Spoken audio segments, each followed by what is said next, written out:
할렐루야. 아멘. 우리 옛 그 고사성어 중에 이런 말이 있죠. 금이환향이라는 말이 있습니다. 너무나도 잘 아시겠지만 금이환향이라는 말, 그 말 그대로 성공을 한 후 고향으로 돌아간다. 비단 옷을 옛날 과거에는 비단 옷을 입으면 굉장히 부의 상징이라고 많이 말을 했던 것처럼 비단 옷을 입고 출세하여 집으로 돌아간다. 고향으로 돌아간다라는 말인데 이 고사성어의 뜻을 제가 오늘 말씀의 서두에 잡은 이유가 있습니다.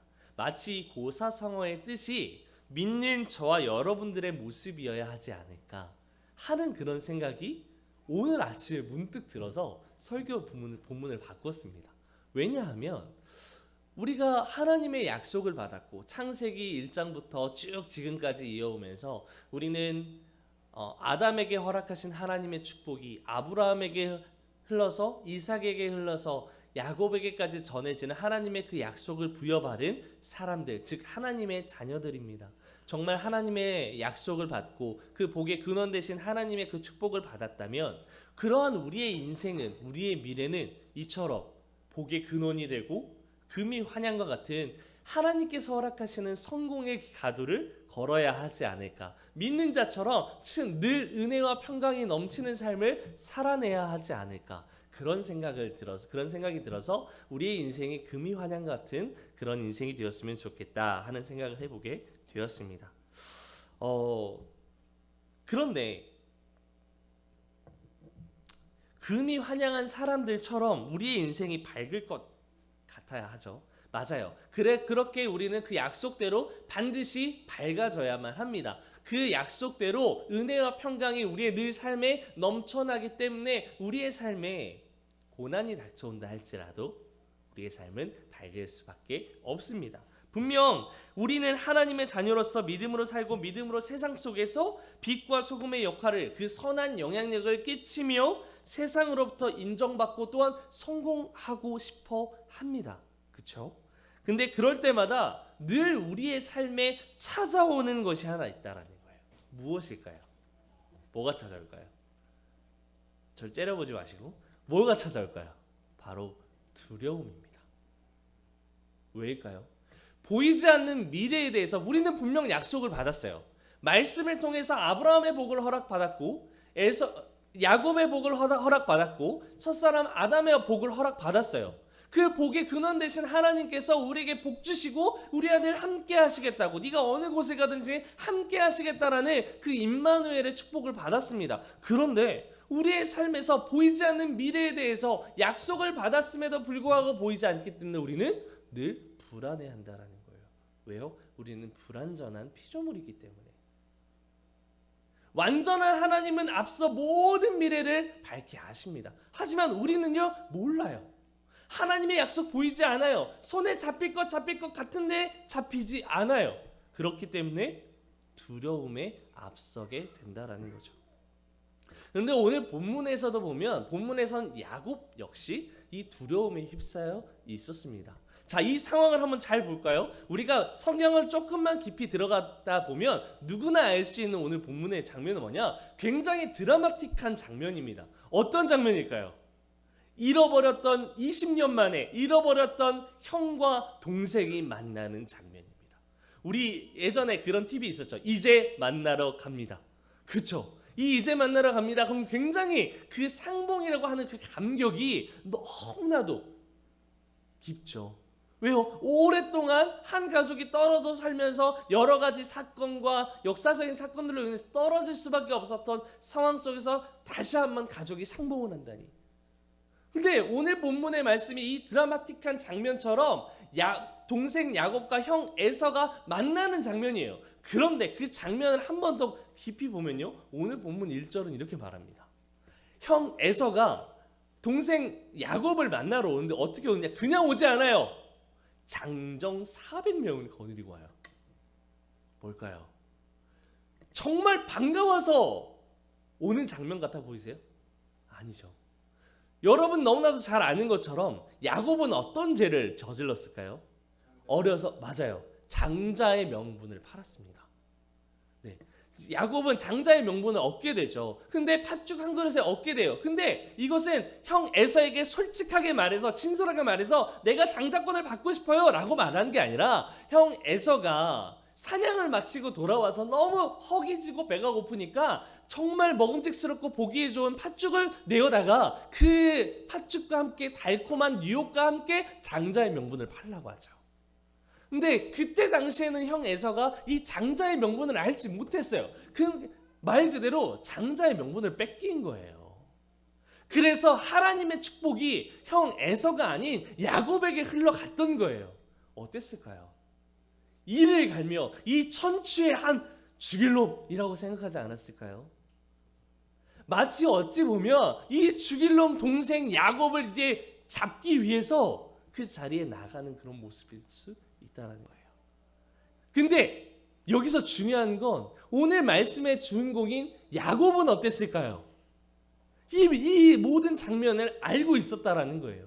이전에 우리가 앞서 그 설교 시간에 들었던 것처럼 야곱은 이제 피난자가 되어서 도망자가 되어서 어머니 라헬의 소개로 인해서 삼촌 라반의 집에 거하게 되죠. 그곳에서 정말 아리따운 여인 라헬을 얻기까지 그 누이였던 언니였던 레아를 취하고 두 여종을 취하면서 그곳에 11명의 아들들을 낳습니다.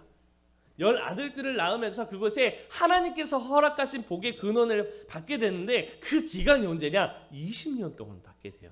20년 동안 노예 생활을 철저히 하다가 이제 그 약속을 받고 하나님의 뜻대로 이제 삼촌 라반의 집을 떠나서 형 에서를 만나러 갑니다. 그런데요, 그 마음이 어땠을까요? 마냥 반갑고 즐거웠을까요? 아니요, 두려웠다는 거예요.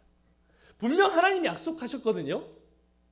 내가 어디를 가든지 너와 함께 할 것이다 약속하셨어요. 하나님이 함께 하시면 우리는 늘 은혜와 평강이 우리 안에 넘쳐야 되잖아요. 그런데 형 에서를 만나는 그 실질적인 삶 앞에서 불안한 거예요. 언제 죽을지 몰라. 그러한 장면 가운데 있었다라는 거죠.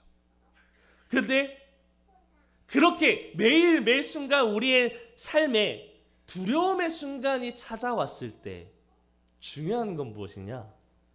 그 형 에서와 만나는 자리에 두려움이 휩싸였다라는 거예요. 즉 두려움이 내 눈앞에 닥쳐왔을 때 하나님께서 허락하셨던 은혜는 온데간데 없이 사라져버린다라는 거예요. 우리의 인생 역시 마찬가지 아닐까요? 우리는 주일날 열심히 하나님의 말씀을 듣고 그리고 경건 생활을 통해서 하나님을 만납니다. 하나님의 말씀을 통해 은혜를 깨닫습니다. 그 은혜로 족합니다라고 고백을 합니다. 그런데 그렇게 살다가 우리의 일상의 삶으로 가면요, 매일매일 닥쳐오는 수많은 순간과 상황 속에서 우리는 불안해합니다. 언제 그랬듯 하나님의 은혜를 망각하기 일쑤입니다. 자, 그렇다면 우리는 교회 와서 늘 목사님을 통해서 이런 말을 들어요. 은혜와 평강이 넘치길, 하나님의 은혜가 있기를 소망합니다. 우리는 늘 은혜를 간구해요. 그렇죠? 은혜라는 말의 정의 자체는 내 스스로 얻을 수 있는 게 아니에요. 은혜라는 건 값없이 주어지는 선물인 거거든요. 값없이 누군가에게 주어진 선물이에요. 그런데 그 은혜가 온데간데 없이 사라진 거예요. 그러면 정말 말씀처럼 그 목사님이 수도 없이 말했던 그 말처럼 우리는 우리의 삶에서 어떻게 그 은혜를 누릴 수 있을까? 어떻게 하면 그 은혜를 찾을 수 있을까? 오늘 말씀을 통해서 이 야곱의 이야기를 통해서 그 은혜를 나의 삶에서 구체적으로 어떻게 찾을 수 있을지 한번 살펴보았으면 좋겠습니다. 자, 그 은혜를 발견하기 위해선 먼저 기억해야 되겠죠. 그 은혜가 어디서부터 출발해야 하는가? 어디서부터 시작될 수 있는가? 자, 내 삶의 은혜는 어디서부터 출발하느냐? 첫 번째로 그 은혜는, 나의 삶의 은혜는 나아감으로부터 된다라는 겁니다. 다시 한번, 내 삶에 찾아오는 은혜는 나아감으로부터 시작됩니다. 오늘 본문에서 보면 본문 1절로 3절까지를 한번 띄워보세요. 한번 띄워보시면 이제 야곱은요, 형 에서를 만나가기 전에 만났을 때 이런 액션들을 취합니다. 어떤 걸 취하느냐? 우리 2절과 3절만 한번 읽어볼까요? 2절 3절입니다. 시작.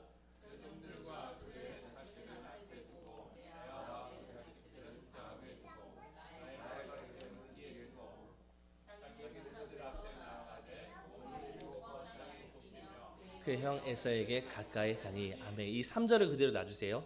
보면 이제 그 야곱이 자신의 자식들을 데리고 형 에서를 만나러 가는데 그 장면이 좀 특이해요. 어떻게 하냐? 먼저 레아와 그 가족들 그리고 여종들을 그 앞에 두고요. 그 뒤로 라헬과 요셉을 둡니다. 그런데 여기서 야곱이 어디 있을까요? 야곱은 그들의 앞에 나아가서 형 에서를 맞이합니다. 가장 두려워하는 순간이잖아요. 그렇죠? 장정 400명의 눈앞에 있어요. 두려움의 순간이에요. 그 상황 앞에서 야곱은 그들 앞에 나아가 맨 앞에서 형 에서를 기다립니다. 그런데 원래 야곱이 그랬을까요? 아닙니다. 오늘 본문의 말씀이 있기 바로 전 32장을 보면 우리가 너무나도 잘 아는 야곱의 유명한 사건이 있죠. 야복나루에서 만난 하나님을 경험한 사건이 나옵니다. 오늘 이 본문을 이해하려면 야복나루의 사건을 기억해야 되는데 어떤 일이 벌어지느냐. 야곱이 형 에서를 만나기 위해서 가는 그 모든 야복나루 강가에서 이제 두려워 떱니다. 그러면서 어떻게 하느냐. 원래 야곱은요. 누군가의 맨 앞에 앞장서서 가는 인물이 아니었어요. 32장의 1절로 32장 16절을 보면 어떻게 말하냐. 이제 형 에서를 만나니까 인간적인 방법으로 예물을 주기 위해서 양들을 구합니다. 자신이 가지고 있는 재물들 중에서 양 몇 마리, 수소 몇 마리 이렇게 해서 자신의 재물들 중 일부를 가장 귀하고 값진 것들로 해서 형 에서에게 줄 예물을 구분을 해요. 근데 그 구분을 하면서 32장 16절에 뭐라고 말하냐면 각각 그것들을 떼어서 나누어 종들의 손에 맡기고 그의 종에게 이르되 나보다 앞서서 건너가서 각대로 거리를 두게 하라. 심지어 동물들을 먼저 보내라는 거예요. 이 양치기들을 먼저 그 목동들을 먼저 보내라는 거예요. 왜요? 그래서 그곳에 만약에 형 에서의 무리가 보이거든 그들이 묻거든 이것이 내가 야곱이 보낸 선물이다라고 말을 하라는 거예요. 뭘까요? 뒤에 숨겠다라는 거죠. 두려우니까 숨겠다라는 거예요. 근데 이뿐만이 아니에요. 야곱이 이제 하나님을 야복나루 강가에서 하나님을 만나기 전에 어떻게 해서 만나게 되냐? 21절로 32장 21절 24절에 보면 그 예물을 보내고 나서 밤을 지내다가 두 아내와 두 여종과 11 아들들을 먼저 보내라라고 해요. 먼저 그곳을 건너가게 합니다. 그리고 나서 자기가 혼자 남았을 때 하나님을 경험하게 돼요. 이게 중요합니다. 야곱은 어떤 인물이었냐면 누군가에 앞서서 나아가서 뭔가 진두지휘하는 사람이 아니라 그 두려움에 휩싸여서 늘 뒤에서 간을 보며 이 상황들을 어떻게 헤쳐나갈까 이런 생각을 했던 자가 바로 야곱이었다는 거예요. 근데 그 상황 속에서 하나님을 만난 거예요. 자신의 의지로 만난 게 아니라 그 의지 속에서 혼자 거하게 되었을 때에 하늘이 열리고 사닥다리가 오르락내리락 하는 천사의 모습을 통해 하나님을 만나게 됩니다. 근데 그곳에서 씨름을 하죠. 천사와 하나님의 형상을 띤 천사의 형상을 띤 하나님의 인재 가운데 계속 하나님과 씨름을 해요. 근데 그곳에서 처절하게 구하며 하나님 앞에 나아가는 장면이 기록되어져 있습니다. 근데 그랬던 자가 바로 야곱이었어요. 그런데 오늘 본문을 보면 그 모든 사람에 앞서서 야곱이 형 에서를 마주하고 있습니다. 이것은 무엇을 말하느냐? 그가 이렇게 확신을 가지고 두려움 속에서 이것을 극복할 수 있었던 이유는 무엇이냐? 하나님 앞에 먼저 나아감이 있었다라는 거예요. 야곱은 도저히 할 수 없었습니다. 그의 인생 자체가 늘 뒤에 숨어서 이 두려움에 휩싸여서 어떻게 할까 갈팡질팡하고 있었던 그의 인생 가운데 어떻게 그가 앞으로 갈 수 있었느냐? 야복나루 강가에서 철저히 하나님을 만났기 때문이에요. 그래서 하나님을 만나서 얻은 결과가 무엇이냐? 그 믿음에 대한 확신이 생겼다라는 거예요. 내가 지금 형 에서를 만나는 이 상황이 이 순간이 하나님의 뜻 가운데 있음을 그는 확신하게 되었다라는 거예요. 네가 어디를 가든지 내가 너와 함께 할 것이다. 너에게 어떤 두려움과 어떤 죽음이 몰려올지라도 내가 너와 함께 할 것이다. 생명의 주관자인 하나님이 나와 함께 할 것이다. 그 믿음으로 나아갔던 겁니다. 그래서 하나님 앞에 나아감으로 그는 확신을 얻었어요. 그리고 그 확신으로 인해서 우리에게 찾아오는 두려움을 담대함으로 물리칠 수 있었습니다. 그런데 이것이 세상으로부터 우리가 승리할 수 있는 믿음의 삶이다라는 거예요. 하나님을 믿는 자에게 주어지는 은혜가 무엇일까요? 우리가 하나님 앞에 나아감으로 우리에게 주어지는 은혜가 있다면 무엇일까요? 그것은 두려움의 순간이 하나님의 은혜와 평강의 순간으로 바뀐다라는 겁니다. 우리는 삶에서 여러 가지 불안의 순간들을 만납니다. 불안의 상황들과 현실들과 마주하게 됩니다. 그런데 그럴 때마다 우리가 하나님 앞에 나아가야 되는 이유가 있습니다. 그럴 때마다 하나님을 찾아야 하는 이유가 있습니다. 그것은 무엇이냐? 우리가 하나님 앞에 나아갔을 때 그 모든 불안의 문제들, 미래의 문제들을 가지고 하나님 앞에 나아갔을 때 우리는 은혜와 평강을 누릴 수 있게 된다라는 거예요. 근데 여기서 중요한 사실이 하나 있어요. 무엇이냐? 그것은 사도 바울이 이제 우리가 너무 잘 알고 있는 사도 바울이 어떻게 하죠? 1차, 2차, 3차 전도 여행을 통해서 아시아 지역뿐만 아니라 유럽으로 건너가서 복음을 전하죠. 너무 잘 아는 것처럼. 근데 이 전도 여행을 할 때, 선교 여행을 할 때 가는 곳곳마다 사도 바울이 그곳에 있는 동역자들이 이렇게 말을 합니다. 로마서 1장 7절, 고린도전서 1장 3절, 고린도전서뿐만 아니라 에베소 교회를 향해서도 여러 교회에서 사도 바울은 만나는 모든 동역자들 앞에 이렇게 말해요. 하나님 우리 아버지와 주 예수 그리스도로부터 은혜와 평강이 있기를 원하노라. 아멘. 사도 바울이 늘 고백했던 건 무엇이냐? 너희에게 은혜와 평강이 있기를 원하는데 하나님 아버지 그리고 나의 주 예수 그리스도로부터 말미암은 은혜와 평강이 있기를 소망한다라는 거예요. 우리의 인생이 이래야 되지 않을까요? 우리에게 두려움의 순간이 찾아올 때 여러분은 무엇을 의지하며 살아가십니까? 우리는 사실 보이지 않는 하나님보다 보이는 세상의 지식 그리고 나의 의지, 내가 경험한 것들을 토대로 내 삶을 개척해 가려고 합니다. 내 삶의 미래들을 끌어나가려고 합니다. 두려움의 순간을 극복해 나가고자 합니다. 세상의 방식을 취하여. 그러나 성경은 분명 말합니다. 너희가 불안함 가운데 있느냐, 두려움 가운데 있느냐, 내 앞으로 나아오라. 나에게로 나아오라. 하나님의 말씀은, 하나님의 방법은, 야곱은 그렇게 하나님 앞에 나아갔던 거예요.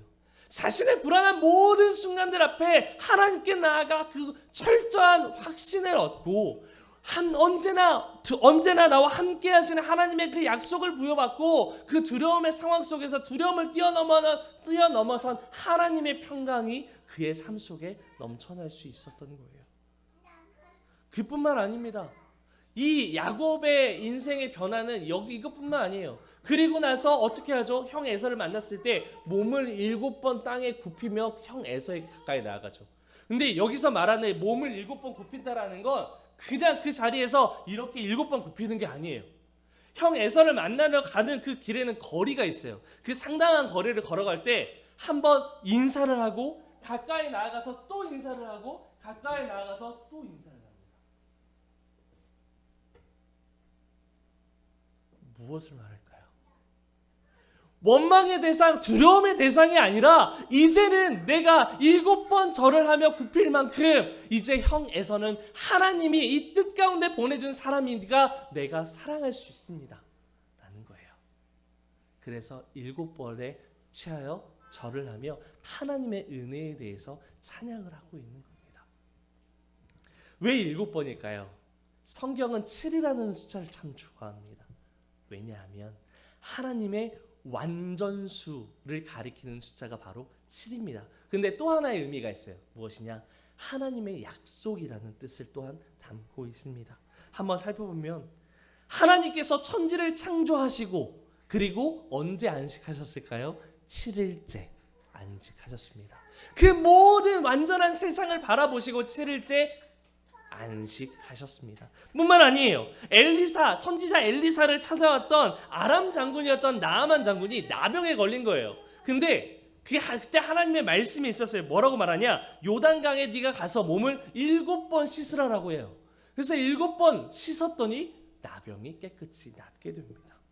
예수님의 제자들에게 예수님께서 이렇게 말을 해요. 만일 하루에 7번이라도 죄를 범한다면 내게 7번 내게 돌아와 회개해라. 그러면 내가 용서하리라. 하나님은 7이라고 하는 이 완전수를 통해서 완전히 회복시키시겠다라고 약속하신다라는 거예요. 그래서 야곱은 형 에서 앞에서 하나님의 뜻대로 그 은혜를 전하고 있는 것입니다. 여러분은 두려움의 상황, 두려움의 순간 앞에서 누구를 찾고 누구를 의지하여 어디 앞으로 나아가십니까? 오늘 말씀을 토대로 늘 하나님 앞에 서서 여호와 앞에 나아감으로 우리의 모든 인생의 문제를 내려놓고 주님 앞에 나아감으로 두려움의 순간이 우리의 삶의 은혜요, 참 소망이요, 평강이 되는 그 복된 은혜가 있게 되기를 주님의 이름으로 소망합니다. 이제 내 삶의 그 은혜가 시작되었다면, 그렇다면 이 은혜가 어떻게 이루어질 것인가? 두 번째로, 내 삶의 은혜는 전적인 하나님의 은혜로만 이루어진다라는 겁니다. 이제 야곱은 형 에서를 만납니다. 그런데 여기서 참 놀라운 또 하나의 장면이 나와요. 무슨 장면이 나오느냐? 분명 야곱은 하나님께 은혜를 받았어요. 야복나루 강가에서 하나님을 만났던 경험과 체험이 있어서 그를 사랑할 수 있게 되었어요. 그런데 문제는 뭐냐? 형 에서는요. 나와 똑같은 마음일지는 모르는 거잖아요. 그렇죠? 그런데 형 에서의 모습이 굉장히 독특해요. 뭐라고 말하느냐? 오늘 본문 4절 말씀 한번 읽어볼까요? 4절입니다. 시작. 함께 읽습니다. 시작.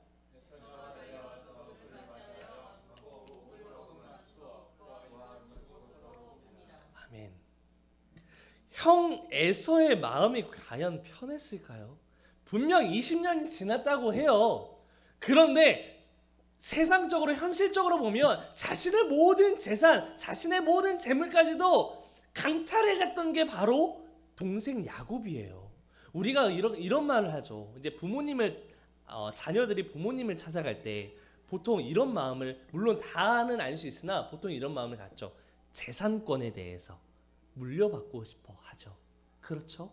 그런데 이 장자에게 장자에게 주어진 축복이 있어요. 장자에게 소유된 재산이 있어요. 근데 이것마저도 강탈해 간 게 바로 어찌 보면 야곱이에요. 그 동생 야곱을 만나는 에서의 마음이 과연 편했을까? 아니었다라는 거예요. 왜 장정 400명을 거느렸을까요? 과연 편치만은 않았다는 거예요. 그러나 성경은 기록하는 거예요. 어떻게 해요? 에서가 단걸음에 야곱에게 달려가 그를 맞이하고 안고 그 당시의 고대 근동사의 전통대로 인사하기 위해서 목에 입을 맞추며 호응하는 장면이 나옵니다. 이것은 가장 친밀한 상태, 가장 그리워했던 상태를 가리켜 말해요. 어떻게 그럴 수 있었을까요? 도저히 인간의 방법으로는, 상식적으로는 이해가 안 돼요. 오늘 이 본문의 말씀이 내가 에서라고 생각을 하니까, 내가 에서의 입장에서 한번 생각을 해보니까 오히려 화가 나는 거예요. 그런데 어떡해요? 근데 여기서 내려진 결론이 하나 있습니다. 뭐냐? 우리의 힘으로 할 수 없다라는 거예요. 아무리 내가 하나님 앞에 가까이 나아가 믿음의 확신을 얻었다 할지라도 내 힘과 내 능과 내 경험으로, 내 능력으로 할 수 없다라는 거예요. 문제는 무엇이냐? 전적인 하나님의 은혜로 말미암아 그렇게 되었다라는 거죠. 형 에서가 동생 야곱을 만났을 때, 철전지 원수와 같은 그 동생을 만났을 때 20년이 지났지만 그럼에도 불구하고 그를 안고 포옹할 수 있었던 이유는 전적인 하나님의 은혜가 그 관계 가운데, 만남 가운데 개입하기 때문이었다라는 겁니다. 사랑하는 여러분, 우리의 삶의 문제의 해결은 어떻게 이루어질까요? 우리는 말합니다. 세상의 지혜와 나의 의지와 나의 실력과 경험을 통해서, 스펙을 통해서 우리는 우리의 삶을 개척해 나가고자 합니다. 인생의 문제를 해결하고자 합니다. 그런데요, 아닙니다. 내 삶에 시작된 이 하나님의 은혜는 오직 전적인 하나님의 은혜로만 이루어질 수 있다라는 거예요. 사도 바울이 그 모든 사역을 마치고 모든 선교를 마치고 그 모든 것이 나의 나된 것은 오직 하나님의 은혜로라 라고 말할 수밖에 없었던 이유는 무엇이냐? 이것이 나의 능이 아니요 내게 능력 주시는 자 안에서 내가 모든 것을 할 수 있었기 때문이었다라는 거예요. 이것이 우리의 삶의 고백이 되어야 될 줄 믿습니다. 아멘. 내게 능력 주시는 자 오직 예수 그리스도 안에서 우리는 그 모든 것을 헤쳐나아갈 수 있게 된다라는 거예요. 왜요? 예수 그리스도만이 나의 삶의 유일한 구원자이기 때문에, 우리의 모든 삶의 유일한 해답이기 때문에 우리는 예수 그리스도를 통해서만 그 모든 문제를 해결받을 수 있습니다. 그래서 우리는 이 전적인 하나님의 은혜를 구해야 하는 것입니다. 여러분, 하나님께 모든 문제를 가지고 나아가셨습니까? 그래서 모든 믿음의 확신을 가지고 담대해지셨다면 이제는 좀 더 구체적으로 삶의 모든 문제와 상황 속에서 그 모든 문제를 신실하게 이루어 가시는 하나님의 능력과 그 은혜를 우리는 구해야 합니다. 단지 나아감으로 끝나는 것이 아니라 실질적으로 나의 모든 삶의 구체적인 문제들을 하나님께서 이루시도록, 하나님께서 개입하시도록, 하나님께서 관여하시도록, 그래서 우리의 모든 삶에 매일매일 하나님이 주시는 평강과 은혜가 넘쳐날 수 있도록 우리는 끊임없이 간구해야 합니다. 오늘 이 말씀을 준비하면서 하나님 앞에 굉장히 많이 회개를 했습니다. 어떤 회개를 했느냐? 우리는 분명 저 역시 예배를 살리고자 했습니다. 그렇게 하나님 앞에 나아가고자 했습니다. 그런데요, 그 문제의 모든 조목조목한 문제들, 나의 삶에 찾아오는 문제들을 가지고 하나님 앞에 끊임없이 그 은혜를 구하고 있지 않는 제 모습을 발견했습니다.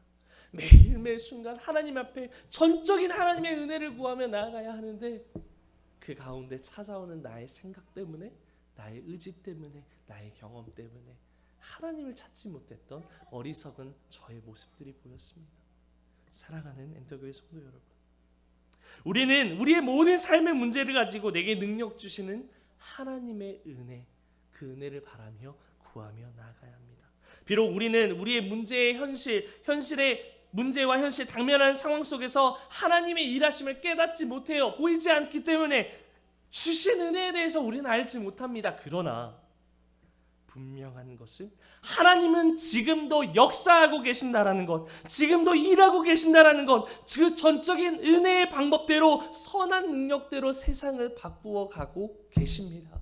우리는 이것을 인정해야 합니다. 이것을 철저히 믿어야 합니다. 그리고 그 모든 일이 이루어졌을 때 하나님의 은혜였노라 우리는 깨닫게 됩니다. 그러나 문제는 여기에 있어요. 문제는 무엇이냐? 그 은혜를, 전적인 은혜를 우리 구해야 된다는 건 알아요. 하지만 그 하나님의 보이지 않는 그러나 일하시는 그 일하심을 깨닫지 못하고 섣불리 판단한다라는 거예요. 우리의 모든 상황 속에서 섣불리 우리의 생각으로 판단해버려요. 나의 생각으로, 나의 의지로 하나님의 일하심을 스스로 저버리고 내게 응답하지 않는 하나님께 대하여 원망합니다. 불신합니다. 아니, 어떻게 주님 내게 이러실 수가 있어요? 하나님 믿으며 하나님과 함께하면 늘 평안하다면서요. 근데 어떻게 제게 이런 시련을요? 제게 어떻게 이런 고난을요? 하며 세상을 향하여 눈과 발을 돌려 버리기도 합니다. 그러나 사랑하는 여러분, 하나님은 결코 우리를 저버리지 않으십니다. 하나님께서는 우리를 당신의 형상대로 가장 고귀하게 지으셨습니다. 그리고 당신의 생명을 우리에게 부여하셨습니다. 우리 한 사람 한 영혼을 구원하시기 위하여 노아의 홍수를 통하여서 활을 거꾸로 두는 이 무지개를 통해서 완전한 약속을 우리에게 허락하십니다. 다시는 내가 너를 물로 심판하지 않겠노라. 다시는 그 약속을 깨지 않고 완전하게 이루실 것이다 라고 하나님은 계속해서 우리에게 말씀하고 계십니다. 그러나 우리의 눈과 우리의 귀가 세상을 향해서 하나님께 귀를 닫아버리기 때문에, 눈을 닫아버리기 때문에, 섣불리 판단하기 때문에 우리는 하나님께 더 깊은 은혜 가운데 나아가지 못하는 것입니다. 근데 이뿐만 아니에요. 오늘 본문의 마지막에 보면 야곱은 이제 계속해서 형 에서에게 이제 그 예물을 드립니다. 그 예물을 드리는 과정 속에서 야곱은 기억한 거예요. 야곱은 이제 형 에서의 그 모든 상황 속에서 이 모든 것이 전적인 하나님의 은혜였노라 라고 이야기를 하면서 어느 곳에 가든지 너와 함께 할 것이고 너를 통하여 복의 근원이 되게 할 것이며 그 복의 통로가 되게 할 것이다. 우리를 축복의 통로 삼을 것이다. 그 약속을 붙잡고 이 예물을 드립니다. 누구에게? 형 에서에게. 우리에게 일어났던 이 모든 문제가 하나님의 뜻 가운데 하나님의 은혜로 우리는 상봉할 수 있었노라라고 고백하며 이 예물을 기꺼이 받습니다. 두 번에 걸쳐서 말합니다. 이러한 야곱의 마음과 행동의 변화는요. 첫 번째, 자신이 형 에서에게 가졌던 시기심, 질투, 그리고 지금 상황에 찾아왔던 두려움의 대상이었던 이 형 에서를 향해서 어떻게 말하느냐. 10절에 보면 이제 형님의 얼굴을 배운즉 하나님의 얼굴을 배운 것 같습니다. 그 원수의 얼굴이 하나님의 얼굴을 배우는 것 같대요. 내가 원수 같다 생각하고 두려움이라 생각했던 그 모든 상황이 이제는 내가 사랑하고 품어야 할 대상이라고 그렇게 여겨진 거예요. 왜요? 하나님이 그 은혜를 부으셨기 때문에. 그래서 행동의 변화로 일어납니다. 이 예물을 받아주소서. 사랑하는 여러분, 우리는 그 은혜를 구해야 합니다. 끊임없이 계속해서 보이지는 않으나 신실하게 역사해 가시는 그 하나님의 전적인 은혜를 우리는 끊임없이 구해야 합니다. 그래서 그 은혜가 나의 삶에 늘 넘쳐나도록 그 은혜로 말미암아 오늘도 내가 살아갈 수 있는 참된 삶의 소망과 은혜와 평강이 내 삶에 넘쳐나도록 우리는 계속해서 그 은혜를 구해야 돼요. 우리 엔터교회를 위해서 기도할 때에도 하나님, 이 교회가 정말 하나님의 뜻 가운데 쓰임받을 수 있도록 내가 예배 인도자가 되고 싶나요? 그러면 예배 인도자가 되기 위한 그 모든 발걸음 가운데 하나님의 전적인 은혜가 있을 수 있도록, 하나님께서 나의 모든 삶을 주관하실 수 있도록, 하나님께서 나의 모든 생각과 나의 모든 의지와 나의 모든 행동들을 주관하실 수 있도록 우리는 우리의 모든 삶에 하나님의 은혜를 구해야 합니다. 그럴 때 우리는 그 은혜를 누리고 참된 평안을 누릴 수 있게 됩니다. 모든 삶의 문제를 하나님의 방법대로 이루어 가시는 그 하나님의 전적인 은혜를 사모하며 간절히 구함으로 참된 은혜와 평강 가운데 거하는 저와 여러분들이 되시기를 주님의 이름으로 축복합니다. 이제 말씀 맺겠습니다. 우리의 삶에는 예기치 못한 고통의 순간이 찾아옵니다. 그리고 두려움의 순간들이 찾아옵니다. 제가 지난 한 주 동안 저희 딸이 굉장히 좀 많이 아팠습니다. 아마 아시는 분은 아시겠지만 지난주 목요일부터 해서 지금도 병원에서 피 검사를 받고 여러 가지 검사를 통해서 여러 가지 바이러스가 걸려서 굉장히 아파하고 신음하고 있는 상황 가운데 있었습니다. 그러다 보니까 제가 학업을 하는 과정 중에서도 설교를 준비하며 예배를 준비하는 순간 속에서도 집중이 되질 않더라고요. 그러면 안 된다라는 걸 알면서 하나님께 맡겨야 된다라는 걸 알면서 대신 내가 아팠으면 얼마나 좋을까, 그 모습을 보면서 너무나도 가슴이 아팠습니다. 그런데요, 제가 이 상황들을 통해서 깨달은 은혜가 두 가지 있습니다. 첫 번째 하나는 무엇이냐? 제가 제 자식을 위해서 이토록 아파하는데 하나님께서 제게 물으시더라고요. 내가 널 위해서 얼마나 아파하고 있는지를 아니? 라고 물으시더라고요. 그곳 가운데 하나님의 사랑을 깨닫게 됐습니다. 끝까지 포기하지 않으시는, 끝까지 견인해 가시는, 끝까지 사랑하셔서 그 은혜 가운데 두기를 원하시는 하나님의 사랑을 자녀를 통해서 깨닫게 되었습니다. 그리고 두 번째로는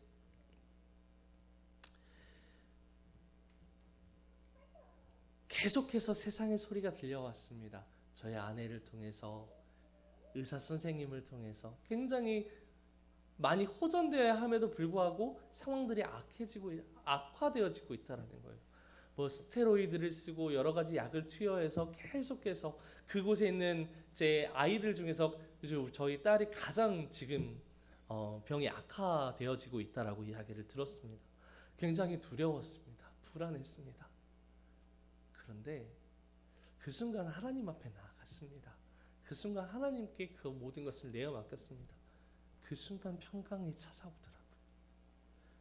그 순간 나를 옮아매었던 두려움과 불안함이 변하여 하나님의 참 소망이 되었고, 그 서아의 모든 치료 과정 가운데 함께 하시는 하나님의 임재가 느껴졌습니다. 그래서 오늘 이 강단의 자리 앞에 나올 수 있었습니다. 사실 하루 전까지만 해도 제가 남목사님께 설교를 부탁드릴까 이 생각까지 가지고 있을 정도로 마음이 굉장히 혼란스러웠으나, 그 가운데 그 모든 것의 치료와 회복을 하나님께 내어 맡겼더니 주께서 일하시겠다라고 말씀하셨습니다. 철저히 이것을 붙들고 나아가 보려고 합니다. 사랑하는 여러분, 우리의 인생이 그래야 하지 않을까요? 어떠한 삶이, 어떠한 순간이 내게 찾아올 때, 불안함이 엄습할 때, 두려움이 찾아올 때 하나님 앞에 나아가십시오. 그 전적인 은혜를 구하며 그 은혜가 나를 살리고 남을 살리며 생명을 살리는 가장 귀한 약속임을 기억하십시오. 그래서 그 은혜가 나의 삶에 시작되어 나의 삶에 아름답게 펼쳐지는 복된 하나님의 일하심이 되기를 주님의 이름으로 축원드립니다.